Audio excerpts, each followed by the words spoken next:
This week in the Missouri Senate, we review more of the legislation to receive vetoes this year. Senate Bill 226, Andrew Koenig. As mentioned last week, several line items in the appropriations bills for the current fiscal year were vetoed. In addition, the executive branch also turned thumbs down to 4 additional measures. Among these is Senate Bill 226. Senator Andrew Koenig of Manchester, who sponsored this proposal, presented it to the Senate Ways and Means Committee on February 11th. He told the panel this bill would have modified the filing periods for the remittance of sales taxes. We're just raising the thresholds that would trigger either monthly, quarterly, or annual filing. Currently, that trigger is $45. We're changing it to $200 for annual. Above $200 would trigger the quarterly, and above $500 would trigger the monthly. In his veto letter, the governor says some of the wording in Senate Bill 226 is, in his word, problematic. House Committee substitute for House Bill. The other legislation to see a veto this year is House Bill 362. Senator Paul Wieland of Imperial handled this measure in the upper chamber.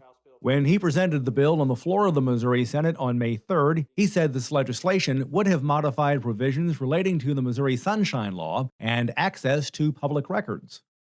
First, if someone asks to sign up for a legislative newsletter, we want the ability to redact that person's email and phone number in order to protect some of the personal contact information. Second, this bill allows municipal-owned utilities to close non-commercial customers' utility usage and billing information unless the customer authorizes that release. And finally, the bill allows a public governmental body to close records relating to security and evacuation procedures, including software or surveillance companies that secure the building for public governmental property.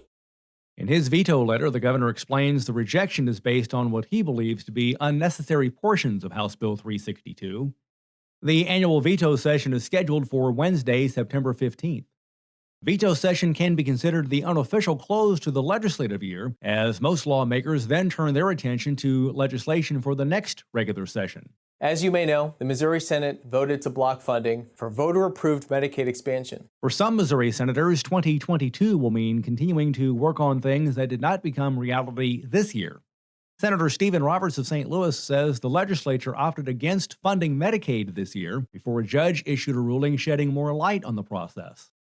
Missourians 19 years of age or older who have an income at or below 138% of the federal poverty level will be eligible for Medicaid. But by choosing not to fund expansion, I believe we are now leaving the fate of these vulnerable Missourians in the hands of the courts.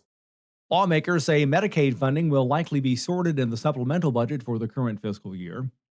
And remember, you can follow these and other issues facing the Missouri Senate by visiting our website, senate.mo.gov.